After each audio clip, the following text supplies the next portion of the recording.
खुदावन आपके साथ हैं और आज आप यहां से अपनी बड़ी गवाही को लेके जा रहे हैं। आमीन ऊंचा, ये आशीष हमारी है चर्च।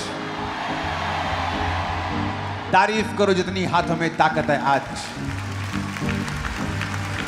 अपने घुटनों के बाहर आ जाओ, अपने हाथों को उठा लो और एक अंगीकार करो, आज जो कुछ मैं सुनूंगा मैं उसे मानूंगा और उसका प्रचार करूंगा।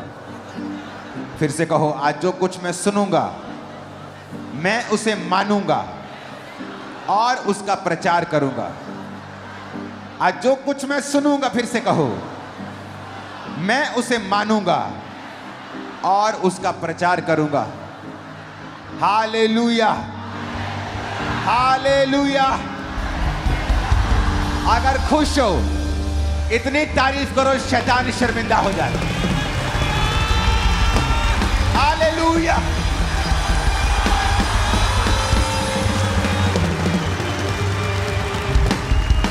इतनी तारीफ करो कि शैतान तुम्हारी तारीफ देके भाग जाए यार। हालेलुया।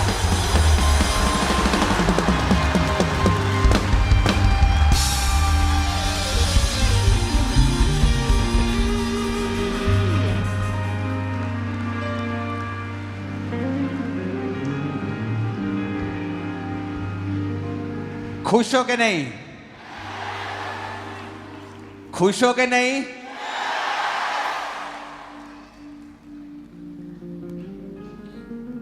तो नजर आना चाहिए अगर तुम खुश हो तो। अगर ये कलीसिया खुश है तो नजर आना चाहिए। हालेलुया। यीशु मसीह ने कहा था पतरस को, मैं ऐसी कलीसिया बनाऊंगा अधोलोक के फाटक उस पर प्रबल ना होंगे। हमें लगता है कि परमेश्वर ऐसी बात कर रहा है कि अधोलोक आएगा और उसका कोई बंधन कलीसिया पे नहीं चलेगा। नो नो नो, परमेश्वर ऐसी बात नहीं कर रहा। वो कह रहा है अधोलोक के फाटक। जब आप दूसरे शहरों में जाते थे तो फाटक आपको रोकते थे, बॉर्डर रोकता था। परमेश्वर ने कहा कि ऐसी कलीसिया मैं बनाऊंगा कि शैतान जितने मर्जी फाटक लगा दे, तुम उसके फाटकों को चकनाचूर करके आगे बढ़ोगे। ये वो कलीसिया नहीं है जिससे जो शैतान से डरेगी, ये वो कलीसिया जिससे शैतान डरेगा और उसके फाटकों को हम नाश करेंगे यीशु मसीह के नाम में। मैंने कहा ये वो कलीसिया के अधोलोक के फाटक कभी भी ट्रबल ना करेंगे, कभी प्रबल ना होंगे। इसलिए परमेश्वर ने मूसा को कहा था, उसने कहा था स्टैंड स्टिल। उसने कहा था खड़ के परमेश्वर के कामों को देख। यहोवा तुम्हारे लिए लड़ेगा और वो तुम्हारे आगे आगे जाएगा। वो तुम्हारे लिए लड़ेगा, तुम्हें लड़ने की जरूरत नहीं होगी। अगर आप बाइबल को ध्यान से पढ़ें तो वचन शुरू करने से पहले एक बात मैं आपसे करना चाहता हूं।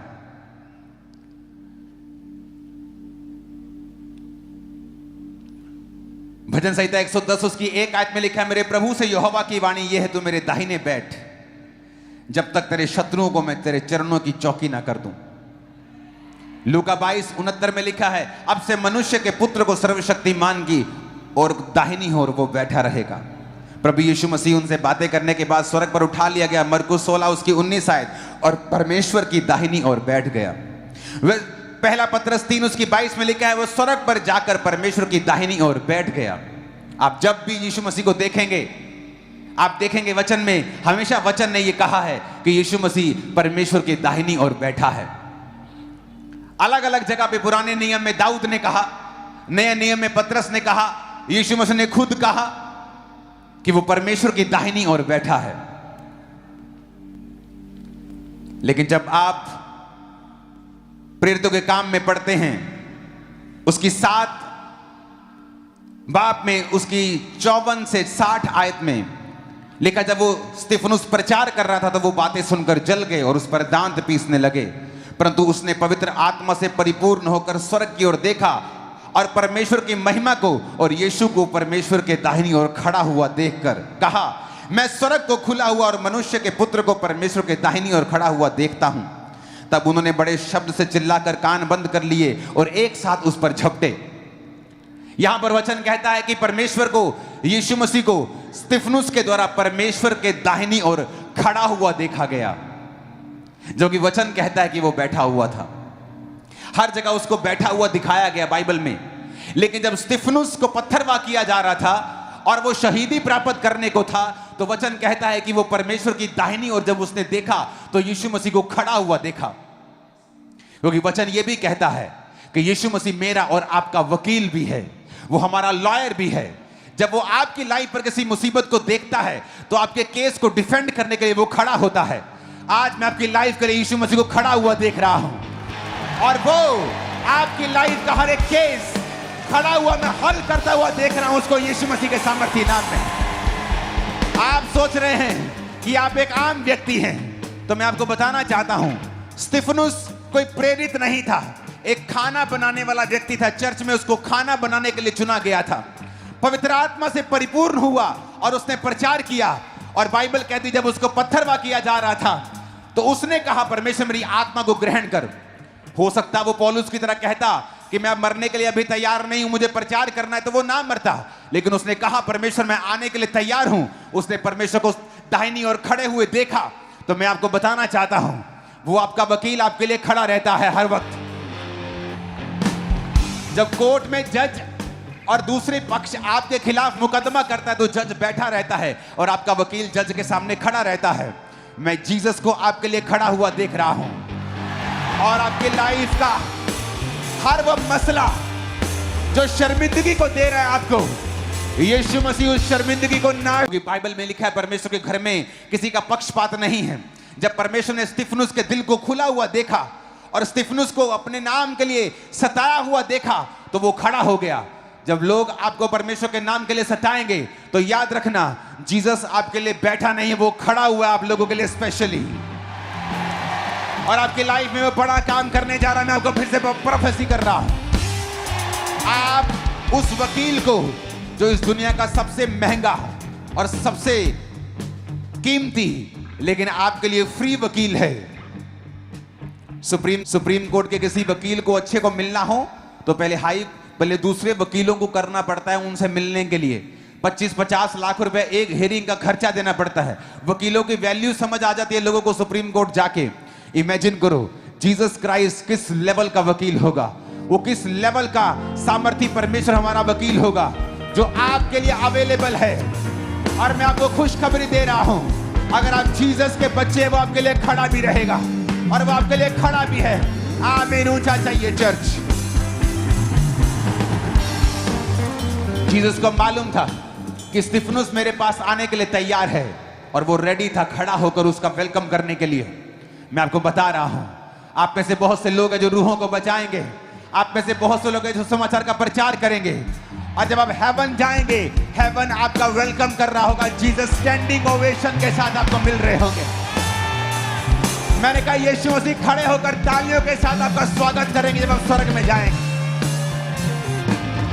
इससे बड़ा आदर और किसी चीज में नहीं है कि वो जीसस खुद खड़ा होकर आपको स्टैंडिंग ओवेशन दे। आप किसी जगह में जाते हैं, लोग आपको स्टैंडिंग ओवेशन देते हैं, कहते क्या काम किया है, लोग खड़े होकर आपका स्वागत करते हैं। जीसस स्वर्ग में खड़े होकर आपका स्वागत करेंगे जो उसके नाम के लिए दुख उठा रहे हैं, जो रूहों को बचा रहे हैं, जो परमेश्वर के कामों को कर रहे हैं, जो सताव को सह रहे हैं, जो वफादार रहे हैं दुखों में भी। मैंने कहा वो खड़ा होकर आपका स्वागत करेगा, वहां पे आपका स्टैंडिंग ओवेशन करेगा। आप आम व्यक्ति नहीं हैं, आप आम व्यक्ति नहीं हैं, आप स्पेशल हैं जीसस की निगाहों में। आमीन। ऊंचे वाला चाहिए चर्च। मैंने कहा आमीन। ऊंचे वाला चाहिए चर्च। आप स्पेशल हैं, मैं आपको बता रहा हूं। स्तिफनुस ने कभी नहीं सोचा होगा कि एक खाना बनाने वाला व्यक्ति वो जीसस को खड़ा हुआ देखेगा, जबकि हर एक प्रॉफिट ने जीसस को बैठा हुआ देखा है। जीसस ने खुद कहा है कि तुम अब सर्वशक्तिमान को उसके दाहिनी ओर बैठा हुआ देखोगे, बादलों पे आता हुआ देखोगे। लेकिन जैसे स्तिफनुस का समय आया, जब आपके लाइफ में परीक्षाएं होती हैं, आपकी लाइफ में दुख होते हैं, परमेश्वर के नाम के कारण आपको सताया जाता है, तो याद रखें, जीसस जो आपका लॉयर है वो आपके लिए खड़ा है। जीसस आपका वेलकम करने के लिए तैयार है, वो आपको इज्जत देने के लिए तैयार है। बाइबल कहती है। आमीन। ऊंचाई आशीष हमारी है चर्च।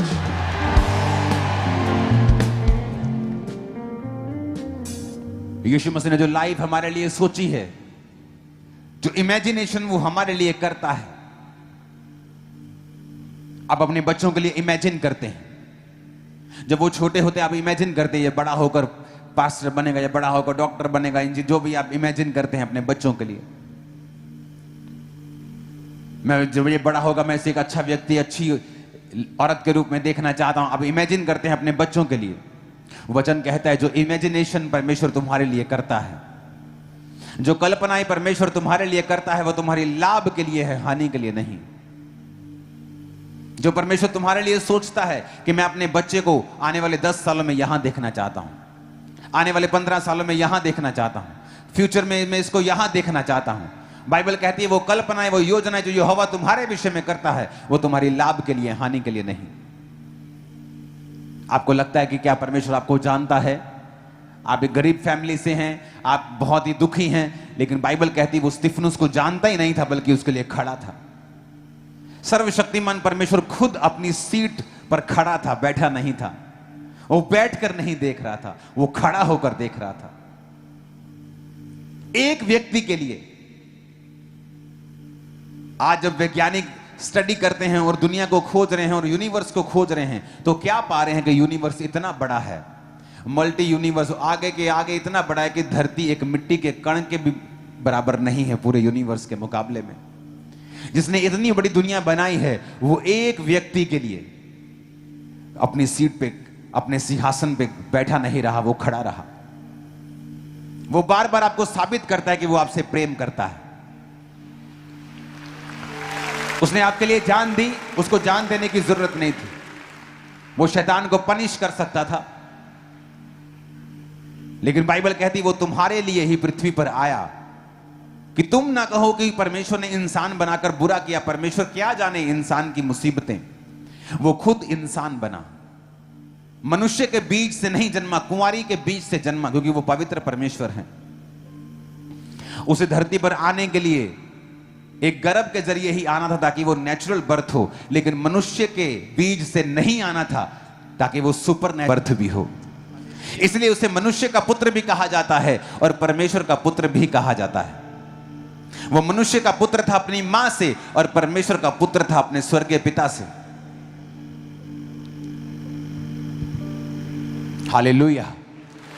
अब अगर आप इस बात को समझ जाएं कि अगर परमेश्वर एक खाना बनाने वाले इवेंजलिस्ट के लिए खड़ा हो सकता है, अपने सिंहासन पर खड़ा होकर उसको देख रहा है कि मेरा बेटा मेरे पास आ रहा है, मैं इसको वेलकम करने के लिए तैयार हूं।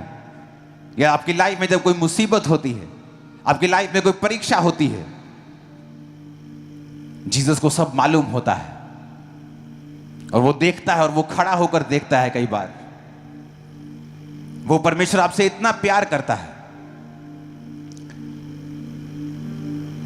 जब जीसस क्राइस्ट ने दुनिया बनाई थी, वर्ल्ड बनाया था, वचन कहता है आदि में वचन था और वचन परमेश्वर के साथ था। आदि में यीशु था और यीशु परमेश्वर के साथ था। इब्रानी भाषा की बाइबल भी यही कहती है कि गॉड्स, यानी एक जन से ज्यादा वहां थे।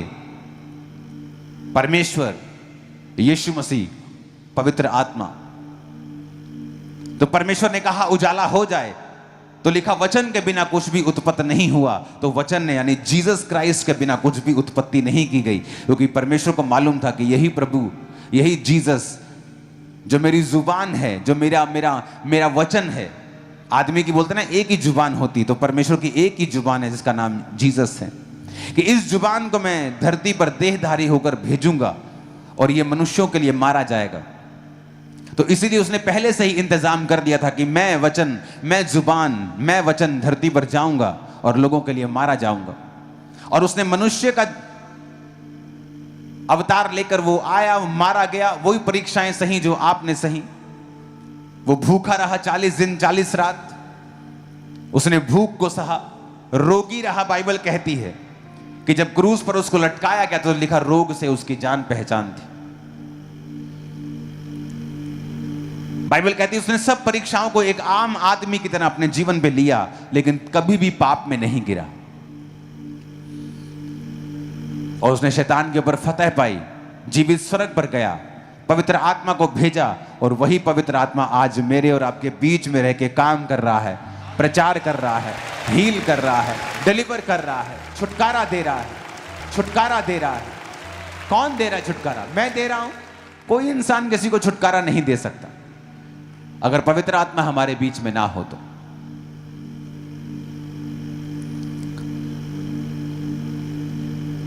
तो जीसस ने कहा कि जब मैंने तुमको बनाया, जब परमेश्वर ने आदम को बनाया तो एवरीथिंग वॉज परफेक्ट। अगर आप बाइबल में देखें तो पहले दिन परमेश्वर ने उजाला बनाया, उजाला हो जाए, तो बाइबल कहती है उजाला हो गया। परमेश्वर ने उजाले को अंधेरे से अलग किया और पहला दिन हो गया।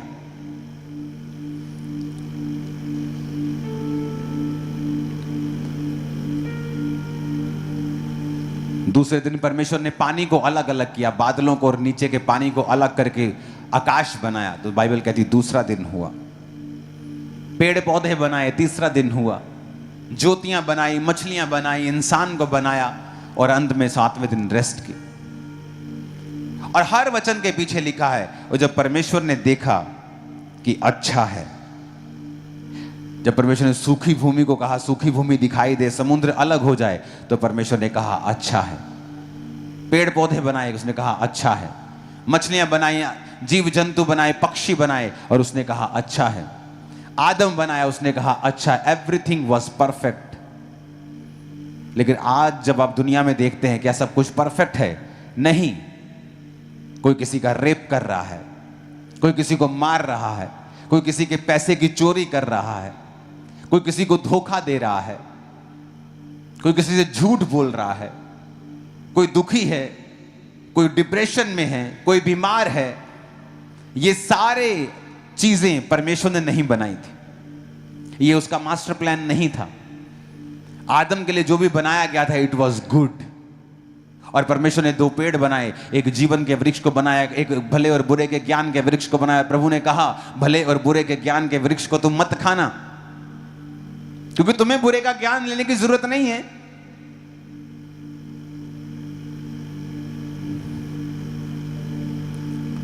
आप अपने बच्चों के साथ कहीं जा रहे हो तो रास्ते में किसी का एक्सीडेंट हो जाए, तो कोई मर आ जाए, तो आप बच्चे आपके पूछते क्या हुआ, आप उसको कभी नहीं बताते बेटा उसकी गर्दन हिल गई है, वो मर गया, उसका दिमाग बाहर आ गया, वो बंदे की आप बोलते हो बेटा तू चुप कर, तू अपना काम कर, किसी का एक्सीडेंट हुआ है।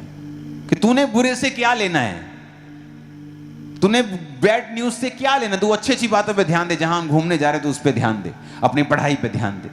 तो यही परमेश्वर का मकसद था। परमेश्वर कहता था कि आदम तू गुड पे ध्यान दे, बुरे पे ध्यान क्यों देना है? बुरा तो बीमारी है, बुरा तो शैतान है, बुरी तो दुख है, रोग है, डिप्रेशन है, कमियां हैं, घटियां हैं, कर्जे हैं, बीमारी है, गरीबी है, ये बुरी चीजें। तुमने क्या करना है भले और बुरे का ध्यान देके? बेटा तू भले की ओर ध्यान दे। It was good, it is good, it is good, everything is made for you. हर चीज तो तेरे लिए बनाई है, तो अपना ध्यान दे, एंजॉय कर मेरी प्रेजेंस में। लेकिन सांप आया और उसने औरत को कहा अगर तू ये फल खा लेगी तो परमेश्वर के तुल्य हो जाएगी, क्योंकि परमेश्वर बुरे का ज्ञान रखता है, भले का, लेकिन तुझे बुरे का ज्ञान नहीं है। तो वो बेवकूफ समझ नहीं पाई कि मुझे लेना ही क्यों है बुरे का ज्ञान, मुझे क्यों समझना है बीमारी को, मुझे क्यों समझना है तकलीफ को, क्यों श्रापों को समझ, मैं क्या लेना है, जहां जाना नहीं राह क्यों पूछना है उस गली का मुझे। पर वचन कहता है उसने खाया, अपने पति को भी दिया। तो एक काम हुआ बाइबल में, जो पहली बार डर नाम का शब्द आया बाइबल में, फियर।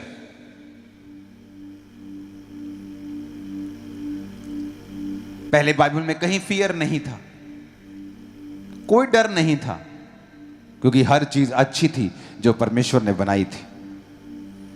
लेकिन जैसे ही वो गिरता है तो फियर आता है, अफ्रेड हो गया वो।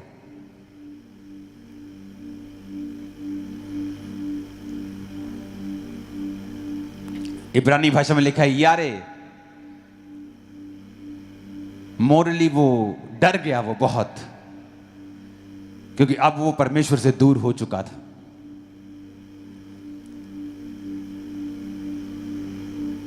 फिर डर आया, वो डरने लगा परमेश्वर से, जहां नहीं डरना चाहिए था अब उसे डर लगने लगा, क्योंकि शैतान अब उसके जीवन में एंटर कर चुका था।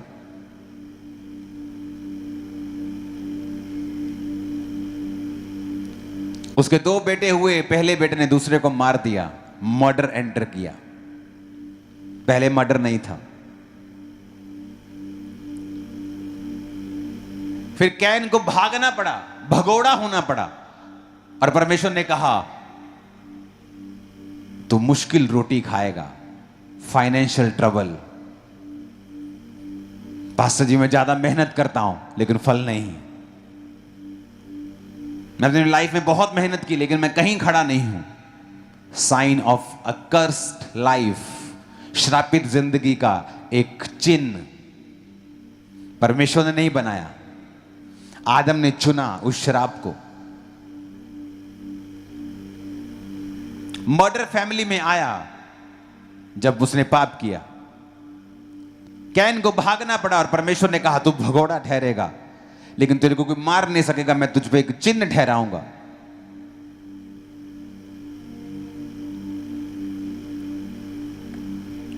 परमेश्वर ने फिर आदम को और बेटे और बेटियां दिए, लेकिन वो पाप जो ब्लड में आ चुका था वो कभी गया नहीं। इंसान बीमारियों को उसके बाद उसने देखा। 969 साल इस दुनिया में सबसे ज्यादा एक आदमी जिया है, तो वो 969 साल जिया है। 900 साल आदमी जीते थे, 950 साल जिया। 930 साल आदम, 950 साल, 950 साल, 962 साल ऐसे लोग जीते थे। इमेजिन करो पाप के बाद 900 साल जीते थे। इमेजिन करो परमेश्वर ने पाप के पहले कितना लंबा जीने का प्लान बनाया होगा। गिरने के बाद भी वो 900 साल जिए। आदम फिर नहीं सुधरा, उसके लोगों ने पाप किया। वचन कहता है जब आदम के बेटे और बेटियां हुए और परमेश्वर के पुत्रों ने, परमेश्वर के दूतों ने, क्योंकि आपके ऊपर परमेश्वर दूत भी कहता है, मैसेंजर भी कहता है, मनुष्य की पुत्रियों को देखा और उनसे विवाह किए।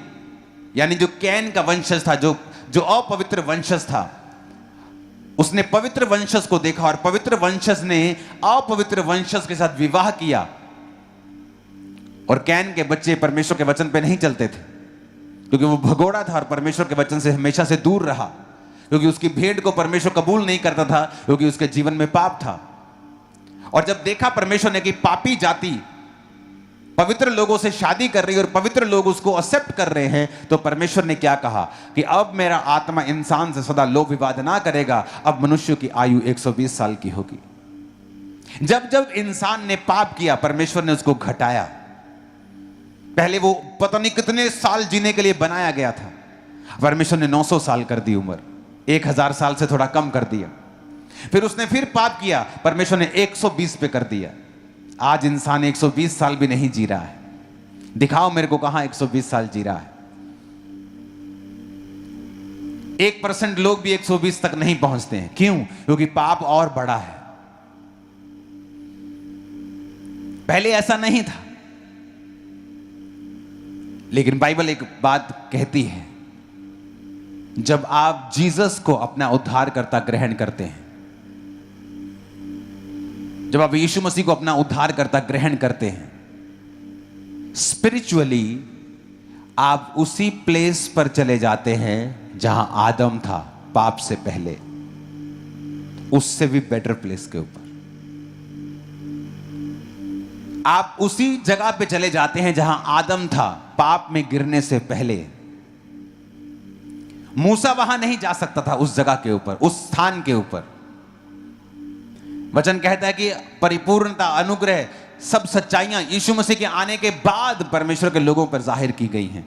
आत्मा बाद में पिलाया गया है, पहले किसी किसी को मिलता था, अब सब मनुष्यों पर उंडेला जाएगा।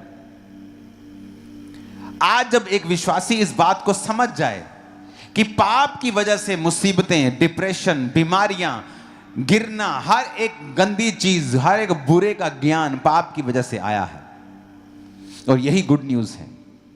जब लोग बोलते हैं आप धर्म बदलते हो, उन्हें शायद मालूम नहीं, वो अनपढ़ हैं शायद। उन्हें हौका देना, आवाज लगाना कि जीसस ने तुम्हारे लिए, पापों के लिए तुम्हारे लिए जान दी है, लहू बहाया है, ताकि तुम उसी जगह वापस चले जाओ जहां आदम था। इतनी सी बात भी समझ नहीं आ रही लोगों को। उसने नहीं कहा तुम्हारा धर्म कौन सा है, तुम्हारी जात कौन सी है। उसने कहा जिस जगह पे आदम था, एवरीथिंग वॉज गुड। आदम को श्राप मिला, उसने कहा तुम माथे के पसीने की रोटी खाया करेगा। पहले वो श्राप नहीं था। धरती ऊंट कटारे नहीं उगाती थी, नेचुरली बड़ी चीजें उगती थी। नेचुरली बड़ी चीजें उगती थी जो आदम जिसे खा सकता था। जैसे धरती पे आज आप घास लगाते थोड़ी हो, पर हर जगह घास उगती है। पहले ऐसा नहीं होता था। पहले नेचुरली चीजें उगती थी जो आदम के काम की थी। लेकिन वचन कहता है धरती श्रापित हुई, आदम श्रापित हुआ, औरत श्रापित हुई। परमेश्वर ने औरत को कहा तू पीड़ा में बालक उत्पन्न किया करेगी और तेरी लालसा तेरे पति की ओर होगी और वो तुझ पर प्रभुता करेगा। पति को बोला तेरे माथे की पसीने की रोटी तू खाया करेगा, तू मिट्टी से बनाया गया था, मिट्टी में ही अंत में मिल जाएगा।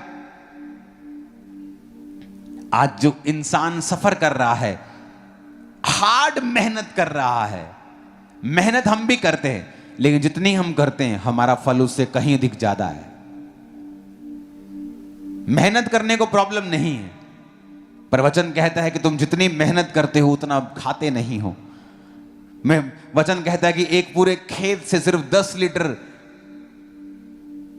दाख रस निकलेगा, मतलब तू ज्यादा करेगा लेकिन तेरा बचत थोड़ी होगी।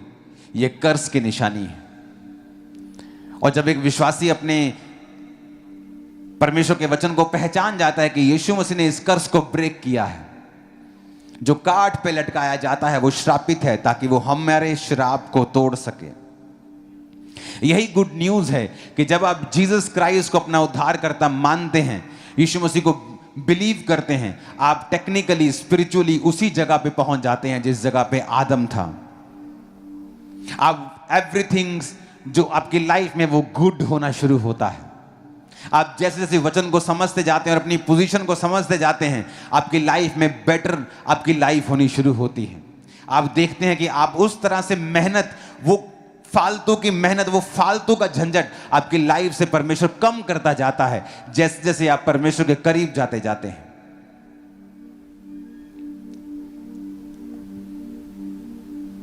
मैंने देखा है इंसान को मेहनत करके कमाते हुए, सफर करते हुए, और मैंने मसीही लोगों को भी देखा है मेहनत करते हुए, लेकिन जो इनकी मेहनत है वो ज्यादा फल दे रही है। वो माथे के पसीने के बिना है, टेंशन के बिना है। आपकी लाइफ में एक बात को आप हमेशा याद रखना, सब कुछ अच्छा चल रहा था आदम की लाइफ में, पर इंसान को पंगे लेने की आदत है। एवरीथिंग वाज सो परफेक्ट कि परमेश्वर ने अब सबको खत्म कर दिया, नूह रह गया अकेला। अब इंसान को पंगे लेने की आदत है। वचन कहता है नूह किसानी करने लगा। उत्पत्ति वचन कहता है नूह किसानी करने लगा। उत्पत्ति 9 उसके 20 से 29 आप घर जाके पढ़ेंगे। नूह किसानी करने लगा, लिखा उसने दाख की बारी लगाई और दाख पी के, शराब पी के नंगा लेट गया। उसके एक लड़के ने उसको देखा और टकटकी लगा के देखा, और दूसरे लड़कों ने उसे देखा नहीं बल्कि पीछे से आके उसको ढांप दिया। जिसने देखा वो श्रापित हुआ।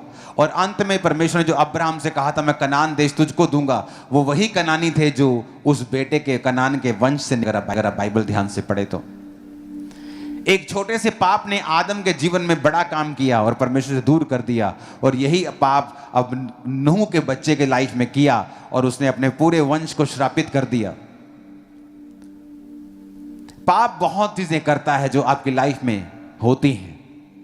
वो आपको घटाता है, माइनस करता है, स्ट्रगल देता है आपको। जिस दिन आप माइंड डिसिप्लिन सीख लेते हैं, फिजिकल डिसिप्लिन सीख लेते हैं, 2 चीजें आपको सीखनी जरूरी है, वेरी इंपॉर्टेंट। माइंड का डिसिप्लिन कि आप फिजिकली तो व्यभिचार में नहीं हैं, पर दिमाग हर वक्त गंदा सोचता है, आप हर वक्त दिमाग में व्यभिचार करते हैं, तो आपको बड़ी मुसीबतों का सामना करना पड़ेगा, आपको बड़ी सारे स्ट्रगल का सामना करना पड़ेगा। आप बहुत से स्ट्रगलिंग आपकी लाइफ होगी। आप परमेश्वर के जन होंगे, आप चर्च भी आ रहे होंगे, आप हालेलुया आमीन भी बोल रहे होंगे, बट स्ट्रगलिंग लाइफ आपका हिस्सा होगी, क्योंकि आपने अपने माइंड को डिसिप्लिन नहीं किया। इसलिए वचन कहता है जो बातें मन भावनी हैं, जो बातें सुहावनी हैं, जो सद्गुण और प्रशंसा की बातें हैं, उन्हीं पर अपना ध्यान लगाया करो। तुम्हारे मन के नहीं होने जाने से तुम्हारा चाल चलन भी बदलता जाए। मन को बदलना, सबसे अधिक अपने मन की रक्षा कर, क्योंकि जीवन का मूल स्रोत तेरा मन है। मन से ही जीवन जल की नदियां बहेंगी और मन से ही व्यभिचार भी बहेगा। परमेश्वर ने कहा अगर तू किसी स्त्री पर कुदृष्टि देखे, उसे कुदृष्टि डाले और तू अपने मन में उससे व्यभिचार कर चुका। फिजिकल व्यभिचार के कॉन्सिक्वेंस, उसका असर थोड़ा ज्यादा है लोगों की लाइफ में, लेकिन जो मेंटल व्यभिचार में है उनकी लाइफ पर भी स्ट्रगल है उस व्यभिचार का जो वो मन में करते हैं। डिसिप्लिन रखना अपने माइंड को, आप देखेंगे आपकी लाइफ में किस तरह से भी रिजल्ट आना शुरू होता है, और ऐसा रिजल्ट जो शॉकिंग होगा, वेरी शॉकिंग। आप हैरान हो जाएंगे कि मैं इसके काबिल नहीं हूं, मैं ये चीज नहीं ले सकता था, मैं ये काम नहीं कर सकता, लेकिन परमेश्वर ने किया है। Very shocking result. आप हैरान हो जाएंगे, आपको मालूम होगा कि ये काम परमेश्वर ने किया है। वो तो कहता है मेरा भय मान, मेरी आज्ञाओं पे चल, तो तू मनुष्य और परमेश्वर दोनों का अनुग्रह पाएगा। मनुष्य भी आप पर अनुग्रह करेंगे और परमेश्वर भी आप पर अनुग्रह करेगा। कृपा और सच्चाई तुझसे अलग ना हो, अपने गले का उनको हार बना, हृदय में पट्टियों पे लिख, हृदय मन पे लिख, वचन को हृदय पे लिख और उस पर मनन कर, उसको सोच। सिर्फ व्यभिचार शरीर का नहीं होता, मन में भी कुछ लोग व्यभिचार में। मैंने देखा है बहुत से लोगों को, बहुत से यूथ को जिनके साथ मैंने सेवकाई को शुरू किया था, परमेश्वर में आया था।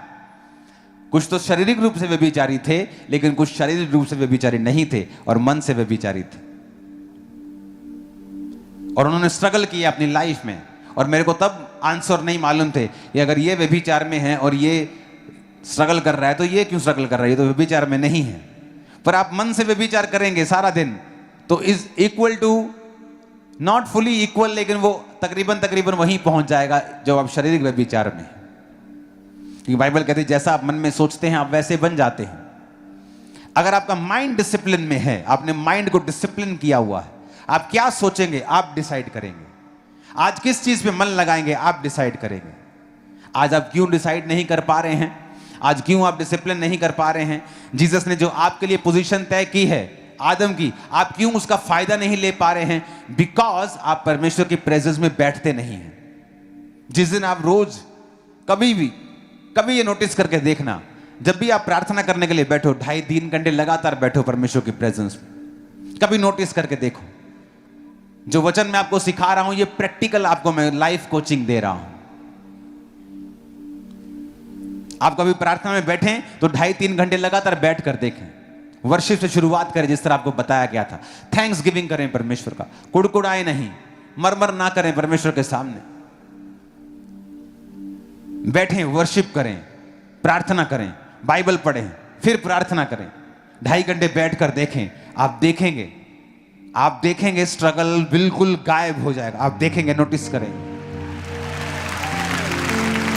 आपकी लाइफ में स्ट्रगल इसलिए है क्योंकि आपकी लाइफ में परमेश्वर की प्रेजेंस नहीं है, और परमेश्वर की हुजूरी जो है वेरी इंपॉर्टेंट। आदम की लाइफ में परमेश्वर की प्रेजेंस थी, वो काम करता था, लेकिन बाद वाला नहीं जो परमेश्वर ने कहा, तो माथे के पसीने की रोटी खाया करेगा। हालेलुया। मैं आपको बता रहा हूं एक एक वर्ड, अगर आप यीशु मसीह को पहचान लें, आप उसके वचन को समझ लें, आपकी लाइफ में इतना जबरदस्त काम होगा आप इमेजिन नहीं कर सकते। आपको वचन की नॉलेज होनी चाहिए। 2015 में जब मेरी वाइफ प्रेग्नेंट थी सोफिया से, तो हम जब डॉक्टर के पास गए डिलीवरी टाइम, तो उसने कहा अभी कुछ घंटे लगेंगे, आप इनको लेबर रूम में रखते हैं। तो डॉक्टर साहब का घर भी उसी हॉस्पिटल के ऊपर ही था। तो वो चली गई खाना बना, आप अपना फैमिली के साथ, सुबह का टाइम था नाश्ता करने के लिए।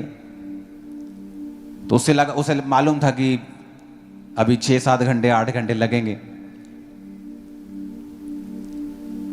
तो जब नर्स ने जाके बताया कि नहीं, डॉक्टर को बताया कि बेबी जो है वो डिलीवर होने वाला है, विदाउट पेन किलर, कोई पेन किलर नहीं लिया, कोई मेडिसिन नहीं ली, मिनट्स में डिलीवरी हुई विदाउट पेन। आप इमेजिन कर सकते हैं? परमेश्वर ने कहा था कि तू पीड़ा करके बालक उत्पन्न करेगी, लेकिन यह प्रभु की सिद्ध इच्छा नहीं थी। हमारे दोनों बेबी पेनलेस हुए और डॉक्टर हैरान है। और सुनो, ये नहीं कि बेबी छोटा है या छोटा था 2 किलो का था, एक बेबी 4 किलो से ज्यादा था, एक 3.5 किलो के करीब था, हेल्थी।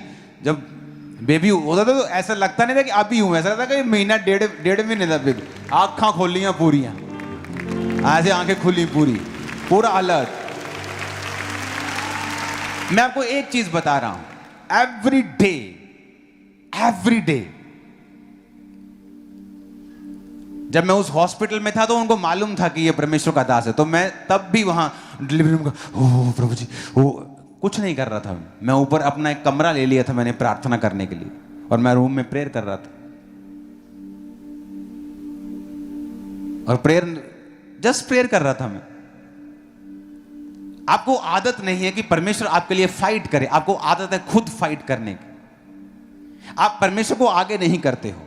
और बातों से क्रिश्चियन लोग, बातों के तो धनी हैं हम लोग। यो यसू साडा, ला परमेश्वर साडा, मेरा डैडी बिशप रहा।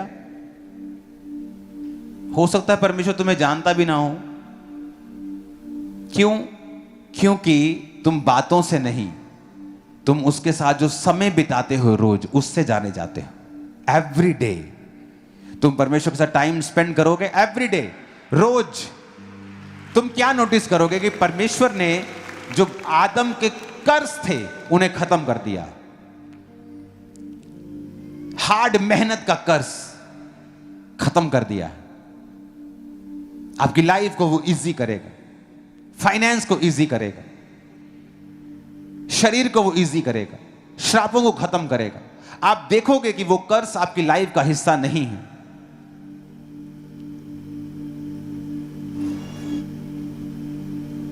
हालेलुया। लेकिन वो एक्टिवेट होगा जब आप उसकी प्रेजेंस में रोज बैठेंगे। अगर आप पास्टर हैं और अगर आपकी प्रार्थना 4 घंटे से कम है तो आप बहुत ट्रबल में हैं, क्योंकि लोगों का भार भी आपको सहना पड़ेगा और आप कंफ्यूज रहेंगे, आपको बड़ी प्रॉब्लम्स होंगी, अटैक रहेंगे आपकी लाइफ के ऊपर। और एक विश्वासी अगर 2.5-3 घंटे से कम प्रार्थना में है, बहुत मुश्किल होने वाली है। हर चीज के लिए आपको जोर लगाना पड़ेगा, आपको हर चीज के लिए फेथ करने के लिए आपको बड़ा अंदर से अपने आप को मोटिवेट करना पड़ेगा। जबकि ये चीजें करने के लिए आपको मोटिवेट होने की जरूरत नहीं है, जस्ट आपको परमेश्वर के साथ, उसके साथ समय बिताने की जरूरत है। माइंड को डिसिप्लिन रख के चलना है, बॉडी को डिसिप्लिन करना है और परमेश्वर के साथ समय को बिताना है। आप देखेंगे किस तरह से प्रभु काम करता है। प्रैक्टिकली आप देखोगे वही सेम काम, सेम बिजनेस, सेम फैमिली किस तरह से परमेश्वर की जिंदगी में काम करना शुरू करता है। आप प्रभु के हाथ को देखोगे जो पहले नहीं था, आप वो काम देखोगे, वो फेवर देखोगे जो पहले नहीं थे। और परमेश्वर आपको बताएगा कि अब तो उसी पोजीशन पे आ गया जहां आदम था। कभी पंगे मत लो जब लाइफ में शांति हो। नूह की लाइफ में शांति थी, सारी दुनिया का मालिक था वो, सिर्फ वो और उसके बेटे और 3 बहुएं और पत्नी, पर फिर पंगा लिया। आदमी पंगा लेता है जब वो ब्लेस होता है, कई बार तब भी पंगा लेता है वो। जब सब कुछ सही चल रहा होता है व्यभिचार में पड़ जाता है, जब सब सही चल रहा होता है गलती कर बैठता है, और जब उसकी लाइफ में मुसीबत आती है वो सोचता है काश मैंने ये ना किया होता, काश मैंने परमेश्वर की बातों की ओर ध्यान दिया होता। वफादार रहना, माइंड को डिसिप्लिन में रखना, बॉडी को डिसिप्लिन में रखना। अगर आप नशा करते हैं, आपकी बॉडी डिसिप्लिन में नहीं रखी आपने, आप बॉडी को देते हैं जो बॉडी आपकी मांगती है, और इसका मतलब आप बॉडी में डिसिप्लिन में नहीं हैं। और परमेश्वर ने कहा अगर तू अपने इस पवित्र आत्मा के मंदिर को जो तेरा शरीर है नाश करेगा, मैं तुझे नाश करूंगा। फिर आप सोच नहीं सकते कि आपकी लाइफ की सारी चीजें कंट्रोल में रहें, आप जो कर रहे हैं वो कंट्रोल में रहे, जो आप चाहते हैं आपकी लाइफ में हो, क्योंकि आपने वो नहीं किया जो परमेश्वर चाहता है, तो आपकी लाइफ में वो नहीं होता जो आप चाहते हैं। Hallelujah, hallelujah. आपको ये समझ रखनी है, स्पिरिचुअल समझ वचन की, कि अगर मैं रोज खुदा का वचन नहीं पढ़ूंगा, अगर मैं रोज खुदाबंद की प्रेजेंस में नहीं बैठूंगा, तो वो चीजें एक्टिवेट नहीं होंगी जो मेरे लिए हुई हैं। सिम आपके पास पड़ा है, फोन आपके पास पड़ा है, बस उसे अंदर डाल के एक्टिवेट करना है, वही नहीं हम कर रहे हैं। अगर हमने पापों से तौबा कर ली है, परमेश्वर को अपना उद्धारकर्ता मान लिया है, अब उसे एक्टिवेट करना है उसकी प्रेजेंस में रोज बैठकर, उन सारे हुक्मों को, उन सारी ब्लेसिंग्स को, बरकतों को, प्रिविलेजेस को जो परमेश्वर ने हमारे लिए कर दी हैं, हमें जस्ट उसकी प्रेजेंस में बैठना है और वो एक्टिवेट होते जाएंगे। शैतान आएगा अपना काम करने के लिए, बीमारी, प्रॉब्लम, ये चीजें, लेकिन वो शर्मिंदा होगा, बिग टाइम शर्मिंदा होगा। आमीन ऊंचे वाला चाहिए चर्च।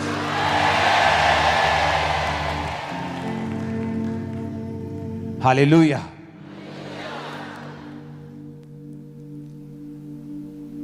अगर उसको एक्टिवेट होता हुआ देखना चाहते हो कि जो आदम जिस लाइफ को एक्सपीरियंस करता था वो कैसी थी, तो दिमाग का डिसिप्लिन रख लो। आप कंट्रोल नहीं कर सकते कि आप फेसबुक चला रहे तो क्या आपकी फीडबैक में आएगा, लेकिन आपको उसे देखना है कि नहीं देखना है, आप कंट्रोल कर सकते हो। आप मक्खियों को भिन भिनाने से रोक नहीं सकते, लेकिन आप पर वो बैठेगी कि नहीं, आप इसे रोक सकते हो। कोई विचार शैतान आपके दिल में डाले, आप इसे रोक नहीं सकते, लेकिन उस विचार को कितना आगे लेके जाना है या उसे कैंसिल कर देना है, ये आपके हाथ में है। कोई आपसे बुरा करता है, आपको अब देखना है कि आपको अपना माइंड करप्ट करना है और बदले का बदला बदला करना है, तो ये आपके हाथ में है। या माफ करके आगे बढ़ना है, ये आपके हाथ में है। माइंड डिसिप्लिन कर लिया और शरीर डिसिप्लिन कर लिया। शरीर को वो खाने को देना है जो इसको हेल्थी रखे, शरीर को वो देना है जो इसको नुकसान ना दे, और इसका ध्यान रखना है। जब माइंड डिसिप्लिन हो गया, शरीर डिसिप्लिन हो गया, आप प्रभु की प्रेजेंस में रोज बैठना शुरू हो गए। अगर पास रहे तो कम से कम 4 घंटे, अगर आप 5 घंटे बैठ सकते हैं तो बेस्ट है, अगर आप बिलीवर है तो 2.5-3 घंटे करके देखो, प्रैक्टिकल करके देखो, करके देखो। ऐसा 1 महीना, मैं नहीं कह रहा साल, 1 महीना भी ज्यादा है, करके देखो। 10 दिन चेंज हो जाएगी लाइफ तुम्हारी।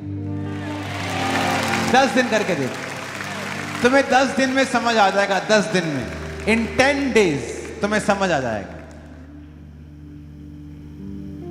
दाऊद क्यों इतना कॉन्फिडेंस में था कि मैं इस गोलियत को मार दूंगा, क्योंकि उसने भालू को मारा, शेर को मारा। वो कॉन्फिडेंस कहां से आया? प्रैक्टिकल करके। आप जब प्रैक्टिकल करेंगे, माइंड डिसिप्लिन, बॉडी डिसिप्लिन, 2.5 घंटे रोज, 3 घंटे प्रार्थना, आप 10 दिन करके देखेंगे, आपको फर्क समझ आने लगेगा, प्रैक्टिकल हो जाएगा। आप फिर महीना करेंगे, आपको समझ आ जाएगा। आपको समझ आ जाएगा क्या फर्क था उस जीवन में जब मैं क्रिश्चियन होने के बावजूद भी खाली था, क्रिश्चियन होने के बावजूद भी रिजल्ट इतना नहीं था जितना होना चाहिए मेरी लाइफ में। आपको समझ आना शुरू हो जाएगा। और जब आप सीख गए, आपने इसका टेस्ट कर लिया, जब इसका टेस्ट पड़ जाता है, दुनिया की सारी चीजें फीकी लगने लगती हैं फिर, क्योंकि फिर आपको सक्सेस का फार्मूला समझ आ जाएगा।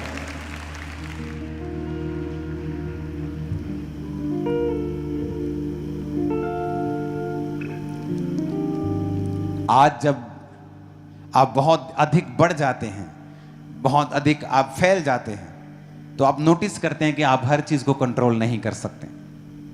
पुराने समय में जब राजाओं के सल्तनतें होती थी, तो कई बार छोटी सी मुसीबत ही उन्हें मार देती थी, जब परमेश्वर उनकी लाइफ में नहीं होता था। और जब प्रभु उनकी जिंदगी में होता था, बड़े बड़े तूफान टल जाते थे, बड़े बड़े राजा घुटने टेक देते थे। और जब प्रभु जीवन में नहीं होता था, तो छोटे से राजा को मारने जाते थे कि इसको तो हम मार देंगे, वही उनके छक्के छुड़ाता था, वही हरा देता था उनको। तो लोगों को समझ आने लगती थी कि ना बल से ना शक्ति से, बल्कि परमेश्वर की आत्मा के द्वारा सब कुछ होगा। आपको फिर समझ आने लगती है कि मैं अपनी लाइफ की हर चीज को कंट्रोल नहीं कर सकता हूं। आपके बच्चे ट्यूशन पढ़ने जा रहे हैं, कौन सी गाड़ी उन्हें क्रॉस करेगी आप कंट्रोल नहीं कर सकते। जिस रेडी से वो खाएंगे उसमें कितने कीटाणु होंगे, उस खास गिलास में आप कंट्रोल नहीं कर सकते। ये चीजें कंट्रोल में रहेंगी जब आप परमेश्वर के कंट्रोल में होंगे। आप मेरी बात को समझो, ये चीजें कंट्रोल में रहेंगी आपकी लाइफ में। और इसीलिए आप जितना बढ़ते जाते हैं, आपको यह मालूम होता जाता है कि मैं सब कंट्रोल नहीं कर सकता, मुझे सिर्फ परमेश्वर की प्रेजेंस में रहना है। आप सीखते हैं कि मैं कुछ नहीं कर सकता हूं, मैं रूल बना सकता हूं, सिस्टम बना सकता हूं, अपना हार्ट बता सकता हूं, मेरी डिजायर ये है, लेकिन कंट्रोल नहीं कर सकता। कंट्रोल वही कर सकता है जिसने दुनिया को बनाया है। आप अपनी लाइफ में अपने बच्चों को हर चीज नहीं कंट्रोल कर सकते। आपने स्कूल भेजा है, कॉलेज भेजा है, आप कंट्रोल नहीं कर सकते कौन उनसे बात करेगा और वो क्या बात करेगा। जिन बच्चों ने अपने माता पिता को छोड़ा है, क्यों छोड़ा है? क्योंकि उनके दिमाग में कुछ है। और वो कहां से आया? किसी ने तो डाला। ऐसा कैसे हो सकता है? वो किसने डाला? किसी ने तो डाला। एक व्यक्ति चोरी करने को पाप नहीं समझता, किसने डाला दिमाग में? किसी ने तो डाला। थॉट्स।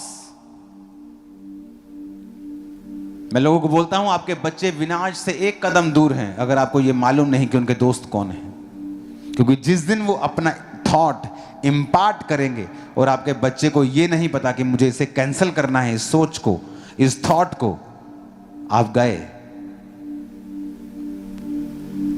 इसलिए बच्चों को चर्च का हिस्सा बनाओ कि जब ऐसी सोच उन पर डाली जाए, उन्हें वचन याद आए कि यह गलत बोल रहा है। हाँ, वचन याद आए कि नहीं, हमारे पास्टर हमें ऐसा नहीं सिखाते हैं।